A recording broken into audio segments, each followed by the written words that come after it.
Hi అండి. ఈరోజు వీడియోలో అయితే టైలర్స్కి ఉపయోగపడే కొన్ని విషయాలు అయితే నా అనుభవం ప్రకారం చెప్పాలనుకుంటున్నానండి. మీరు టైలరింగ్ చేస్తున్నప్పుడు రోజుకి ఇన్ని బ్లౌజులు కుట్టాలి, ఇంత సంపాదించాలని ఒక ఐడియా ప్రకారం మీరు టైలరింగ్ చేస్తే కనుక ఆ ప్రకారం మీకు రావట్లేదనేసి ఫీల్ అయితే అవ్వద్దండి. ఎందుకంటే మీరు టైలరింగ్ స్టార్ట్ చేసిన కొత్తలో మనకి కస్టమర్స్ తక్కువగా ఉంటారు, తర్వాత పెరుగుతూ ఉంటారండి. తర్వాత పెరిగిన తర్వాత మనకి బ్లౌజులు ఎక్కువ వస్తూ ఉంటాయి. తర్వాత మనకి కుట్టడానికి టైం సరిపోదన్నమాట. బ్లౌజులు ఎక్కువ అవడంతో కుట్టడానికి టైం సరిపోదు. కొంతమందికి అయితే రోజుకి 3-4 బ్లౌజులు మాత్రమే కుట్టగలరు. కొంతమంది అయితే 5, 6, 7 బ్లౌజుల దాకా కూడా కుట్టగలరండి. అయితే 10 బ్లౌజులు కూడా కుట్టొచ్చండి రోజుకి. కానీ అది ఎలాగంటే కొన్ని టిప్స్ అయితే మీకు చెప్తాను. మనకి ఫస్ట్ అయితే మిషన్ అయితే బాగుండాలండి. మనకి టైలరింగ్ మిషన్ అయితే ఏ రిపేరు లేకుండా కండిషన్ బాగుండాలన్నమాట. అప్పుడే మనకి కొద్దిగా టైం సేవ్ అవుతుంది. అలాగే మనకి టైలరింగ్ చేసేటప్పుడు బాబిల్లోకి దారం అయితే మనము 2 బాబిల్లోకి ఎక్కించుకుని రెడీగా ఉంచుకోవాలండి. జాకెట్ మొత్తానికి సరిపోకపోతే మధ్యలో కుట్టు ఆగిపోతే వెంటనే బాబిని మార్చుకునేలాగా పెట్టుకోవాలన్నమాట. అలాగే మెయిన్ థింగ్ వచ్చేసి మీరు బ్లౌజ్ తీసుకునేటప్పుడు కస్టమర్ దగ్గర నుంచి క్లాత్ ఆది జాకెట్కి సరిపడా తీసుకోవాలండి. కొంతమంది కస్టమర్స్ అయితే చిన్న చిన్న బ్లౌజులు లైనింగ్కి ఇచ్చేస్తూ ఉంటారు. అలాగే చీరలో పీసులు కూడా చిన్నవి ఉంటాయండి, వాటిని కూడా చూసుకోవాలి మీరు. ఎందుకంటే మనకి బ్లౌజ్కి ఎక్కువ అతుకులు వచ్చాయంటే స్టిచ్చింగ్ చేయడం కటింగ్ చేయడం కూడా ఎక్కువ టైం తీసుకుంటుంది అన్నమాట. మనకి క్లాత్ సరిపడా ఉంటే కటింగ్ స్టిచ్చింగ్ కూడా త్వరగా అవుతుంది. అయితే ఎన్నాటికంటే ముఖ్యమైన విషయం ఏంటంటే అండి, మీరు కనుక టైలరింగ్ నేర్చుకున్న కొత్త వారైతే కనీసం 6 మంత్స్ దాకా కూడా టైలరింగ్ మీకు అలవాటు ఉండదు, అంటే ఫాస్ట్గా రాదన్నమాట. ఫస్ట్ స్టార్టింగ్లో అయితే 1 బ్లౌజు 2 బ్లౌజ్ మాత్రమే కుట్టగలరు. తర్వాత అలా టైం పెరిగి కొద్దీ 3 బ్లౌజులు 4 బ్లౌజెస్ అలా కుట్టొచ్చు అన్నమాట. మీకు 10 బ్లౌజెస్ కుట్టాలి అంటే మీకు ఇంకా టైం పడుతుందండి. మనకి అలవాటు పెరిగి కొద్దీ ఫాస్ట్గా కుట్టగలమన్నమాట అండి. కటింగ్ అయినా సరే స్టిచ్చింగ్ అయినా సరే చాలా ఫాస్ట్గా ఈజీగా చేసేయవచ్చు. అలాగే మీరు టైలరింగ్ చేసేటప్పుడు భయపడకూడదండి. ఈ బ్లౌజ్ ఎలా వస్తుందో ఏంటో, కస్టమర్కి నప్పుతుందా లేదా అన్న భయం అస్సలు పెట్టుకోకూడదండి. చాలా ఫ్రీగా అయితే కుట్టాలి. మీరు పక్కా కొలతలతో ప్లాన్ ప్రకారం కట్ చేసుకోవాలి. అలాగే ఇక్కడ మీరు ఒక విషయం అయితే బాగా గుర్తుపెట్టుకోవాలండి.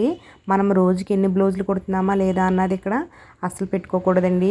మనం కుట్టిన ప్రతి బ్లౌజు కూడా కస్టమర్కి నప్పుతుందా లేదా అన్నదే మీరు మెయిన్గా చూసుకోవాలి. ఈ విషయం కనుక మీరు చూసుకుని టైలరింగ్ చేశారంటే మీకు తెలియకుండానే కస్టమర్స్ అయితే పెరుగుతారు. అలాగే మీకు అలవాటు అవి కొద్ది మీ స్టిచ్చింగ్ కూడా ఫాస్ట్ అయిపోతుందండి. మీకే తెలియకుండాని ఏంటి నేను రోజుకి ఇన్ని బ్లౌజులు కుట్టగలుగుతున్నానా అని మీకు ఆశ్చర్యం వేస్తుంది అన్నమాట. మీకు చెయ్యి అలా తిరిగిపోతూ ఉంటుందండి. ఫాస్ట్గా మిషన్ మీద క్లాత్ తిప్పగలరు, అలాగే కటింగ్ కూడా చేయగలరు. కాబట్టి మీరు ఇన్ని బ్లౌజులు కుట్టాలన్నది ఎప్పుడు పెట్టుకోవద్దు. కట్ చేసిన ప్రతి బ్లౌజు కటింగ్ స్టిచ్చింగ్ పర్ఫెక్ట్గా వచ్చిందా లేదా, కస్టమర్కి నప్పించేనా లేదా అని చూసుకోవాలి. రోజుకి 2-3 బ్లౌజులు కుట్టినా పర్వాలేదండి. మనకి ఇప్పుడైతే రేట్ అయితే చాలా రేట్లు అయితే ఉన్నాయండి. మనకి ఒక్కొక్క బ్లౌజ్కి 300 దాకా కూడా తీసుకుని ఛాన్సెస్ ఉన్నది. కాబట్టి మనకి మీరు 2 బ్లౌజులు కుట్టినా సరే 500 వస్తుంది రోజుకి. మీరు ఇంకా ఎక్కువ కుడితే ఇంకా ఎక్కువ వస్తుంది అన్నమాట. కాబట్టి మీరు ఇన్ని బ్లౌజులు కుట్టాలన్నా కంగారుతో అయితే కుట్టవద్దు. మనకి కస్టమర్కి నప్పుతుందా లేదా అన్నది చూసుకోవాలి. మీరు కనుక ఒక కస్టమర్కైనా సరే మీరు బాగా కుట్టకపోయారంటే వాళ్ళు వెళ్ళి కొంతమందికి చెప్తారు, ఆ కస్టమర్ ఇలా బ్లౌజ్ చెడగొట్టారు అనేసి. దానివల్ల మీకు టైలరింగ్ మీద బ్యాడ్ నేమ్ వచ్చేస్తుంది. ఆ విధంగా బ్యాడ్ నేమ్ వచ్చాక మీకు ఇంట్రెస్ట్ కూడా తగ్గుతుందండి. కాబట్టి మీరు ఇన్ని బ్లౌజులు కుట్టేయాలన్నది పెట్టుకోకండి. అందరికీ నప్పిలా కుడుతున్నానా లేదా, పర్ఫెక్ట్గా వస్తుందా లేదా అన్నది చూసుకోండి. తర్వాత మీకు అలాగ అలవాటు అవి కొద్ది ఏమవుతుందంటే మీకు ఫాస్ట్గా స్టిచ్చింగ్ వచ్చేస్తుంది. మీరు ఎంత ఫాస్ట్గా స్టిచ్చింగ్ చేసినా కటింగ్ చేసినా సరే నప్పేస్తుందండి. అదేంటో నా సొంత అనుభవంతో అయితే చెప్తున్నాను. ఫస్ట్లో అయితే కస్టమర్స్ వస్తే బాగుంది అనుకున్నానండి. ఇప్పుడైతే కుట్టలేని పరిస్థితి. నేను అసలు కుట్టలేనండి. నేను ఇచ్చేసి బ్లౌజులు కూడా ఉన్నాయండి.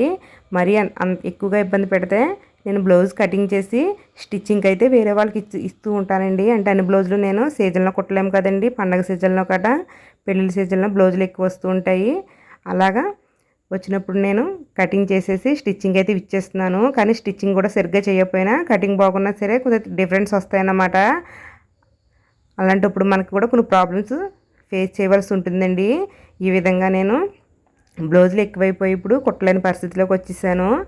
ఈ విధంగా మీరు టైలరింగ్ స్టార్టింగ్లోనే రాదండి. మీకు కస్టమర్స్ అన్నా మీకు ఫాస్ట్ కుట్టైనా సరే టైలరింగ్ కుట్టగా వస్తుంది. ఈ విషయం అయితే గుర్తుపెట్టుకోవాలి. పోస్ట్లో కూడా నేను కూడా రోజుకి ఒక బ్లౌజ్ కుట్టిన రోజులు ఉన్నాయి, 2 రోజులకు ఒక బ్లౌజ్ కుట్టిన రోజులు కూడా ఉన్నాయండి. ఇప్పుడైతే చాలా ఈజీగా 4-5 బ్లౌజులు చాలా ఈజీగా అయితే స్టిచ్చింగ్ చేసేస్తూ ఉంటుంటానండి. సీజన్లో అయితే ఇంకా ఎక్కువ కుడుతూ ఉంటాను. అది కూడా ఇంటి పని చేసుకుంటానండి. అంటే మనకి పెళ్ళైన వారికి టైలరింగ్ చేశారంటే ఇంటి బాధ్యతలు ఎక్కువ ఉంటాయండి. వాటితో పాటు టైలరింగ్ చేసామంటే మనకి మిషన్ కుట్టు ఎక్కువ అవ్వదు. మనకి ఎవరైనా చక్కబెట్టి వాళ్ళు ఉంటే మనకి టైలరింగ్ మీద దృష్టి పెట్టగలము. కానీ సంసారం పని మనమే చేసుకుని టైలరింగ్ మనమే చేయాలంటే కొద్దిగా తక్కువ పడుతుందండి. అలాంటి వాళ్ళు పర్వాలేదు, నేను రోజుకి 2-3 కుట్టుకుంటాను సరిపోద్ది అనుకోండి. ఆ విధంగా అనుకుంటూ మీరు కుట్టారంటే మీకు తెలియకుండానే 4-5 బ్లౌజులు కూడా కుట్టచ్చు అన్నమాట. ఇంట్లో పని చేసుకుంటా ఇంటి దగ్గరే ఉంటూ కూడా స్టిచ్చింగ్ చేసేచ్చండి. చాలా ఫాస్ట్గా అయిపోతుందండి. ఈ విషయాలు అయితే గుర్తుపెట్టుకుని మీరు టైలరింగ్ బాగా చేసుకోండి. అలాగే మీకు ఏమన్నా డౌట్స్ ఏమన్నా ఉంటే మీకు టైలరింగ్ ఛానల్స్ బోలెడన్ని ఉన్నాయి. అలాగే బోలెడన్ని డౌట్స్తో అయితే మీకు వీడియోస్ కూడా ఉన్నాయండి. మాకైతే డౌట్ వచ్చినప్పుడు అయితే టైలర్స్ దగ్గరికి వెళ్ళి వాళ్ళ దగ్గర చాలా టైం నుంచుని అడిగి నేర్చుకునే వాళ్ళము. మీకైతే అంత సమస్య ఏమీ లేదండి. మీకు ఫోన్లోనే ప్రతి ప్రాబ్లంకి ప్రతి వీడియో ఉంటుందండి. ఈ విధంగా అయితే చూసుకుంటూ మీరు టైలరింగ్ బాగా నేర్చుకున్నారంటే మీరు నెంబర్ 1 టైలర్ అవుతారు.